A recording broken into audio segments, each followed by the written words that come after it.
Hello and welcome back to another YouTube video. Today I'm covering support items for the 2024 season, so if you enjoy the content, like, subscribe, and let's get into it. To begin with, we are once again comparing old and new items, and to begin with, I'm going to cover some of the support quest items which are new for this season. They've gotten rid of like the items which like upgraded over time, and now it's a case of you get one item, you buy it, and once you've fully stacked it, you can itemize into one of these new things. So let's cover them. To begin with, Zax's Realm Spike is going to have the same stat line as the rest of them, which is 5 gold per 10 seconds, 75% base health regen, 75% base mana regen, 200 health, and then for its unique thing, it is a Void Explosion, which has a 96-second cooldown based on level.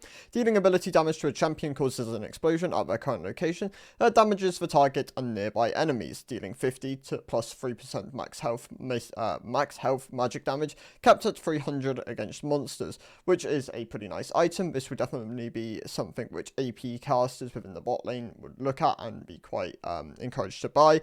The stat line for these items isn't bad.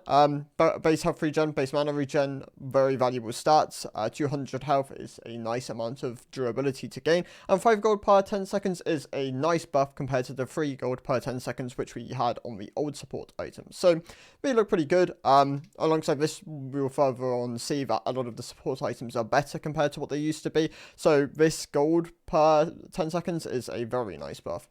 Bloodsong is a Spellblade item. After using an ability, your next attack is enhanced with an additional 150% base physical damage on hit. If the target is a champion, apply Exposed Weakness, increasing the damage they take by 12% for melee, 8% for ranged for 6 seconds.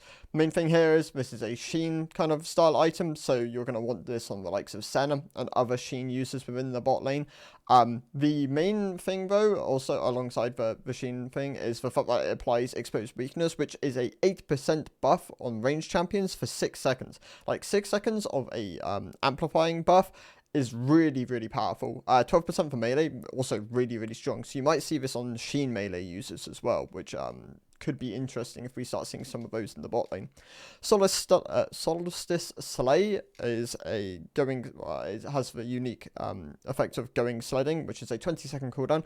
Slowing or immobilizing an enemy champion restores 120 health and grants 90 movement speed flat for 4 seconds to you and a nearby ally with lowest health, which is a nice thing.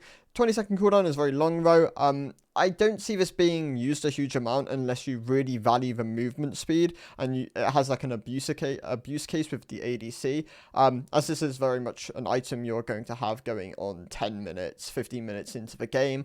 You kind of lose the value of having a pair item in the bot lane. That said, if the healing is enough and the movement speed is enough for the ally champion, like enhancing them, then I can see it being good. But for the most part, as it's a 20-second cooldown, you're only really getting one rotation out of this in the fight. I don't think it is the greatest of effects compared to the other ones. Dream Maker, 8-second cooldown. Gain a bubble dream and a purple dream bubble every 8 seconds. Healing and shielding another ally blows both dream bubbles to them and empowers them for 3 seconds. Blue bubble reduces 140 incoming damage on the next hit, and purple bubble grants 90 bonus magic damage on the next hit. This is a really strong effect. This is like a Nami E on steroids. It does so much damage and it reduces a huge amount of incoming damage as well. Yeah, I definitely can see this being really powerful on the likes of Soraka, Nami, and Enchanters, which just really value dealing damage and healing, kind of like alternating between the both. Yeah, looks like a really strong item.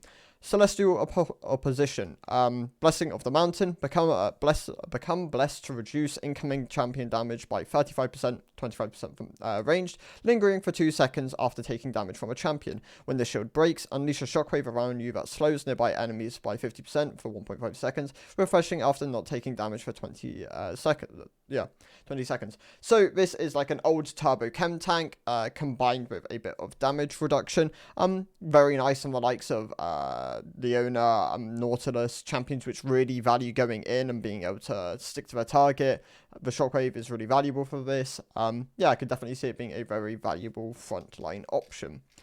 Zeke's Convergence, covered yesterday, has been changed from the on-hit application on the CC'd targets to Frostfire Tempest, which is the AoE storm around you, which is cast when you cast your ultimate. Overall, it'll be interesting to see where this lands out. It makes it more usable for certain champions, but a lot of champions will still would have valued the old one. The on-hit application could be abusable with certain champions. Now this makes it a bit more of a linear item.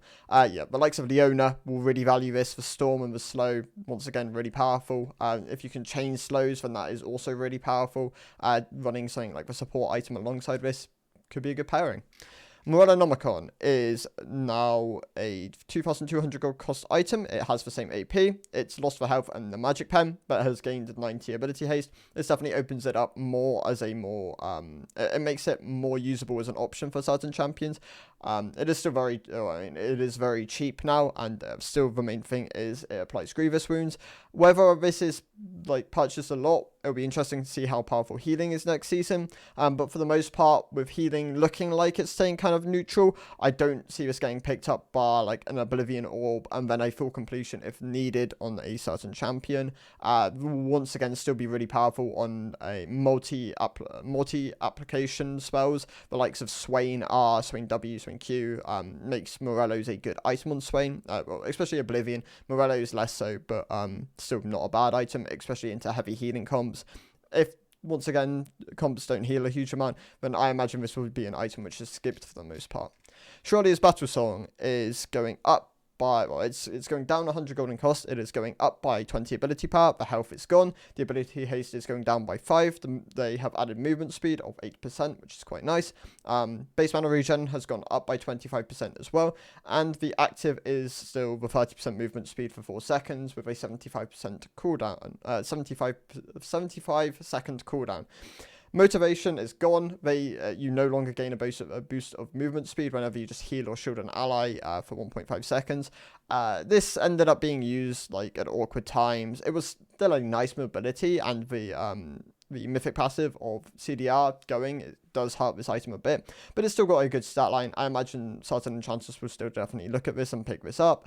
55 ability power is very nice. The likes of Yumi value the fact that the stat line has more AP. Doesn't really care about the movement speed though, so I don't imagine she'll pick it up. I imagine this will be very much tied to like maybe Soraka, but then no healing shield power. Yeah, I don't know. It'll be interesting to see who picks this up though.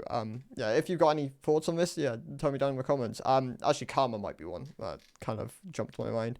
Echoes of Helia is a 40, well, has gone down 100 gold in cost as well, no longer a mythic. Has gone up by 10 ability power. 200 health is staying. Going up by 5 ability haste. Base mana regen is staying. Soul Siphon is slightly different. It is now flat amounts rather than scaling amounts. It restores 20 health and 55 magic damage, and deals 55 magic damage per shard to the nearest enemy champion, rather than being 20 to 80 scaling and 30 to 180 scaling. It'll be interesting to see where this item lands. It has up to a maximum of 3 instead of a maximum of 2. Has lost dissonance and has lost the mythic passive. Overall, I don't know. It wasn't in a great state as a mythic for the most part. It was strong on release. They over-nerfed it. Ended up not really seeing any play. It has been kind of, I'd say this is a nerf, if anything, moving down to a legendary item. So I don't see a huge amount of champs picking this up. Moonstone Renewer is going down 100 gold in cost. It is losing 5 AP. It is losing 50 health. It is staying the same on ability haste. It is gaining 25% base mana regen. Starlit Grace is being buffed by 5% on the healing and 5% on the shielding. Mythic passive is obviously gone, and if there are no nearby allies, both the values are also buffed by 5%. This stays fairly neutral as an item. It has lost, actually no, it's buffed if anything. It gained 50 health, not losing 50 health. Yeah, so it's traded 5 ability power for 50 health and 25% base mana regen. It has gone down by 100 gold in cost. Starlit Grace has been buffed for the cost of losing the mythic passive. Overall, this is a buff, actually. Yeah, this is well and truly a buff. Moonstone was in an awkward spot last season, wasn't hugely picked up. A lot of champions just ended up going Mandate or Shorelia, as like they either skipped it or stalled it, or just went for a different mythic option. Radiant Virtue obviously ended up being a really valuable item for a lot of these champions, the likes of Renata come to mind. So yeah, it'll be interesting to see where this item lands. Definitely looks a lot better this season. Knight's Vow, talked about yesterday, is now yeah, it's staying the same golden cost. It has lost 50 health, gone up by 20 armor, lost the base health regen, staying the same on the ability haste, the worthy, the sacrifice, whatever you want to call it, is staying the same as well. So overall ended up being a bit of a power down change, I believe. Losing the health combined with the base health regen does hurt the champions more, as armor isn't as universal as health. Obviously, certain champions just ignore armor entirely with their spells. So yeah, bit power down. Locket of the Iron Solari is going down 100 golden cost. It is staying the same stat line, bar losing 10 ability haste. Devotion shield is staying the same, 200 to 360. However, it is losing its consecrate bonus of 3 armor and magic resist to nearby allies. The mythic passive on this item gave bonuses towards consecrate. So yeah, overall staying relatively power neutral.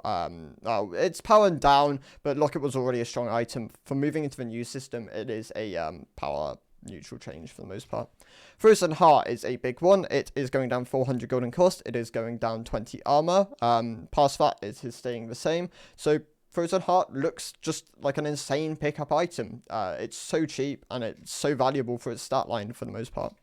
Imperial Mandate is going down, is staying the same in cost. It is going up by 5 ability power. It is staying the same on the ability haste. 100% mana regen is going up to 125% base mana regen. Coordinated Fire has been slightly changed though. It is now slowing or mobilizing an enemy champion maximum for 5 seconds. Allied champions damage detonates the mark, dealing magic damage equal to 12% of the current health, and granting you both 25% movement speed. There is no baseline damage on this spell, so that does hurt it. And the damage is, well, it's buffed earlier on into the game, where it's buffed early onto the fight where you are chunking them more, but it's nerfed later on where they do not have as much current health. They obviously lose health during the duration of the fight. Ardent Censer is going up 200 golden cost. It is gaining 15 ability power. It is gaining 50% base mana regen. It is gaining 3% movement speed, and Sanctify is going up by 5% on the attack speed and 5 on the on-hit. This is a huge Ardent buff. Ardent looks incredibly strong going into next season. Whether we see an Ardent meta, I don't know, but it definitely looks like it's a very strong item for Enchanters, especially now they have more income. Yeah, Ardent looks really good. Stealth of Flowing Water is going up by 200 golden cost. It is going up by 5 ability power. It is gaining 50% base mana regen. It is losing the movement speed but gaining ability haste on the base stat line. Rapids is now healing or shielding an ally, grants you both 30 ability power, so it's just the flat amount, there is no scaling here, and 10% movement speed for 4 seconds instead of 20 ability haste. Overall, this one isn't as buffed as Ardent Censer, but is still a very valuable item. The movement speed can be used by everyone, whereas the ability haste tends to have stronger cases. Has lost for scaling on the ability power, which definitely does hurt the item. Yeah, it looks fairly neutral in terms of like its power shift, whereas Ardent Censer just looks like a huge buff. Redemption is going down by 50 health. It is gaining ability haste and turbo. 15 ability haste is really valuable. 100% base mana regen is staying. 15% heal and shield power is also staying, and the effect has stayed the same as well. It is still doing the 200 to 400 ally health scaling, and 10% max health true damage on a 90-second cooldown, which is still very nice. It is a very good effect. It has lost harmony, which is where I believe they have gone back and given it a bit more ability haste. This is fairly power neutral. Ability haste is still a very, very valuable stat, but losing a bit of health, losing the harmony passive will kind of make up for a lot of this buff. Mikhail's Blessing is staying exactly. Mikhail's Blessing is gaining 15 ability haste whilst losing 3% heal and shield power. The buff, the thing of giving 100 to 250 ally health is staying the same, and Purify is also staying the same cooldown. It has lost harmony, so this is the main reason why it's gained a bit of power. Yes, it once again stays fairly power neutral as an item. The Vigilant Wardstone, which is kind of one of my favorite items in the game. I actually really liked what it had with the Chosen of Ixtal, granting a 20% increase to a lot of stats. Also, it was a very nice item pickup. It was very cheap. It has now been pushed towards more generic stats: 25 armor, 30 magic resist, 20 ability haste, 250 health. So this has kind of been shifted. It makes it more of a tank option, less of an enchanter option, whereas enchanters really valued from the AP and the ability haste buff. Having ability haste on this item just as flat is quite nice though. So I imagine, once again, it will still be picked up by a lot of champions as like a final slot item. Really valuable in that regard because you can carry control woods freely. So yeah, still a very nice item. Abyssal Mask is staying exactly the same. It has not been changed. Trailblazer is the new support item: 250 health, 40 armor, 2400 gold cost, 5% movement speed. Lead the way while moving, gain 20 bonus movement speed. At max stacks, create a trail that speeds up allied champions' move speed by 15% of yours. Your next attack discharges the bonus movement speed, and melee champions slow the target by 50% for 1 second. Kind of like a hybrid Deadman's. Not as strong, but definitely a valuable tool for supports which want a bit more movement speed and want a slow for melee champions. Dawncore is the other new item here. 2,700 gold in cost, so a relatively expensive enchanter item. 40 ability power, 20 ability haste, 150% base mana regen, gain 3% heal and shield power per 5 ability power per 100 base mana regen. Gain 3% heal and shield power and 5 ability power per 100% base mana regen. So if you're looking at like 400% base mana regen, then you are looking at something like 12% heal and shield power and 20 ability power, which is really valuable. This is definitely an item you're going to look to pick up later on into your build as like a 4th, 5th slot item. And Radiance, gain 18 summoner spell haste. If you're running heal on enchanters as well, this is also really valuable. Yeah, it looks like a really strong item. Enchanters are looking very strong going into next season, so I definitely recommend picking some of them up. Maybe even mid lane, who knows? The items are very cheap. Thornmail, staying the same, no adjustments here. The health, the armor, the price, still the same effect. Still a very much Rammus heavy item. But yeah, a lot of champions do value picking this up, especially if they are frontline options. Mainly going to go the Bramble Vest part though, and then lead into Thornmail later on into the game. So thank you guys for watching. I'll see you in the next one. Goodbye.